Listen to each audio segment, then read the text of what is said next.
दोस्तों, ऐसा लगता है कि बीजेपी के नेताओं की जुबान पर लगाम लगाना अब मोदी जी के भी बस की बात नहीं है, क्योंकि हमारे मोदी जी कह कहकर बीजेपी के नेताओं को थक गए कि ज़रा जुबान पर लगाम लगाइए, अंदर कर बयानबाजी ना करिए। लेकिन बीजेपी के नेता है कि मानने को तैयार नहीं है। अब तो हद ही हो गई दोस्तों। एक देश की सम्मानित आईएएस को लेकर बीजेपी के नेता ने इतनी घटिया बात बोली है, इतनी घटिया बात बोली है कि उनके खिलाफ थाने में पहुंच गई है शिकायत। और तो और डिप्टी सीएम भी अब बीजेपी के इस नेता को जबरदस्त तरीके से निशाने पर ले रहे हैं। दोस्तों, कर्नाटक का ये मामला है। कर्नाटक के बीजेपी नेता और एमएलसी एन रवि कुमार ने ये बहुत ही घटिया बयान दिया है एक महिला आईएएस के लिए। दोस्तों, कलबुर्गी की डीसी हैं फौजिया तरन्नुम को लेकर बहुत ही विवादित बयान, बल्कि मैं तो कहूँगी वाहियात बयान दिया है बीजेपी के एमएलसी ने। दोस्तों, एक महिला आईएएस अफसर को बीजेपी के नेता, बीजेपी के एमएलसी जानते हैं क्या कह रहे हैं? पाकिस्तानी। क्यों? क्योंकि उनका एक फैसला उनको पसंद नहीं आया। दोस्तों, डिप्टी कमिश्नर से दरअसल बीजेपी के लोग नाराज थे और उनका ये कहना था कि डिप्टी कमिश्नर जो हैं वो कांग्रेस पार्टी के इशारों पर काम कर रही हैं। आप जानते हैं कर्नाटक में कांग्रेस पार्टी की सरकार है और हमेशा जो भी पार्टी विपक्ष में होती है किसी भी राज्य में, उसका यही आरोप रहता है कि जो प्रशासन है वो सरकार के इन्फ्लुएंस में काम करता है। हालांकि अधिकारी हमेशा कहते हैं कि वो अपनी तरह से काम कर रहे हैं, लेकिन ये आरोप हर जगह रहता है। समाजवादी पार्टी यूपी में भी यही आरोप लगाती है योगी आदित्यनाथ पर। तो ये हर जगह की कहानी है, क्योंकि विपक्ष में बीजेपी है वहाँ पर कर्नाटक में। तो दोस्तों, डीसी से बीजेपी के नेता नाराज थे, फौजिया तरन्नुम से ये लोग नाराज थे। लेकिन नाराजगी इस लेवल पर आ गई कि उन्होंने कह दिया कि ये ऐसा लग रहा है कि यहाँ की है ही नहीं है, तो पाकिस्तान की है। दोस्तों, बीजेपी के नेता कहते हैं डीसी मैडम वही सुन रही हैं जो कांग्रेस कह रही है। मुझे नहीं पता कि कलबुर्गी डीसी पाकिस्तान से आई हैं या यहाँ की आईएएस हैं।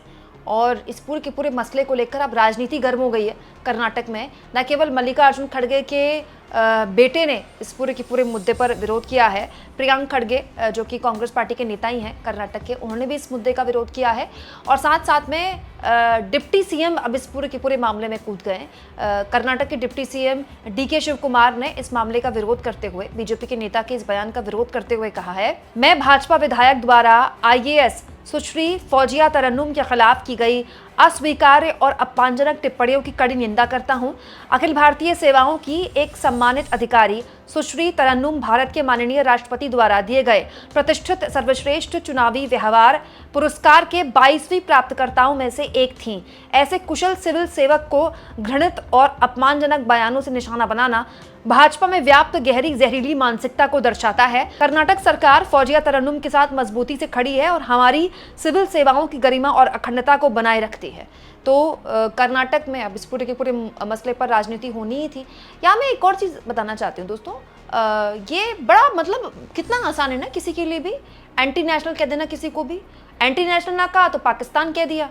दोस्तों, बीजेपी के नेता को पूरा अधिकार है कि वो अगर किसी अधिकारी से नाराज़ है तो अपनी नाराज़गी जाहिर करें, और अगर उनको लगता है कि वो सौतेला व्यवहार कर रही हैं या उनके जो फैसले हैं वो कांग्रेस से प्रभावित हैं, सरकार से प्रभावित हैं।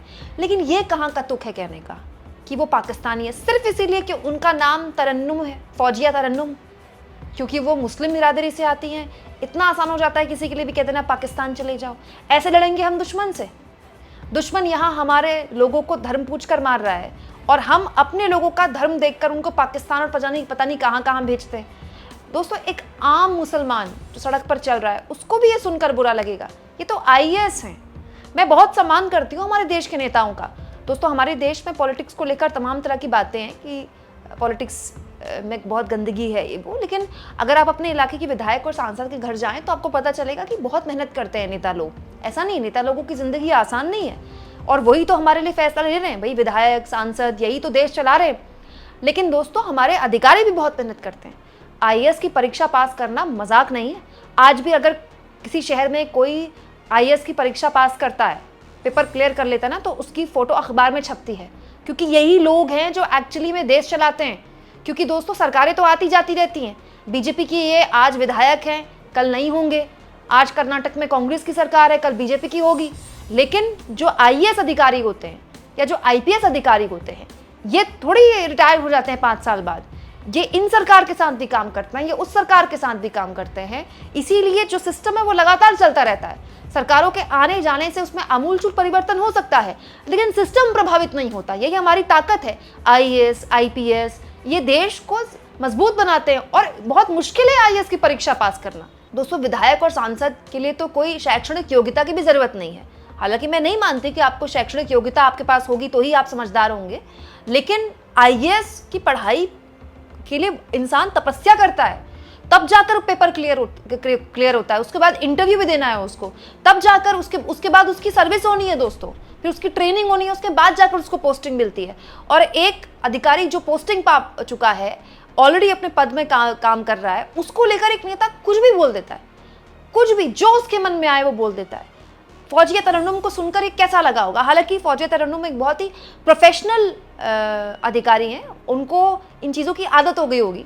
इसलिए नहीं कि वो मुसलमान हैं, इसलिए कि अधिकारियों को पता होता है कि राजनेता हैं, ये आज कुछ बोल रहे हैं, कल कुछ बोलेंगे। लेकिन दोस्तों, बीजेपी के नेताओं को ये बात पता होनी चाहिए कि अगर कोई आदमी पद में बैठ जाता है तो फिर वो हिंदू या मुसलमान नहीं होता है। ऐसा तो है नहीं दोस्तों कि कोई आईएएस की पेपर मुसलमान दे रहा है तो उसके लिए पेपर टफ कर देते हैं, या हिंदू दे रहा है तो उसका पेपर आसान कर देते हैं, इसलिए इंटरव्यू से रिजेक्ट कर देते हैं कि फलानी इसकी जाति है और फलानी इसका धर्म है। एक आईएएस आईपीएस ये एक ऐसे पद हैं जिसमें कोई भेदभाव नहीं होता है। लेकिन अगर उस पद को पाने के बाद उनके साथ धर्म के आधार पर इस तरह की टिप्पणी की जाए, इससे मतलब इससे गलत हम कुछ कर नहीं सकते हैं। पता है, ये बीजेपी के नेताओं को अभी प्रधानमंत्री मोदी एनडीए की बैठक में हिदायत दे रहे थे। आप चाहें तो मेरा ये वीडियो देख सकते हैं, मैंने कल आपको दिखाया। एनडीए की बैठक में बीजेपी नेताओं को हिदायत दे रहे थे प्रधानमंत्री मोदी कि जो ऑपरेशन सिंदूर है उसको लेकर ठीक ठाक बयानबाजी करें। आप जानते हैं बीजेपी के नेताओं ने सारी हद दर्जे की बयानबाजी क्रॉस कर दी है बोलते बोलते।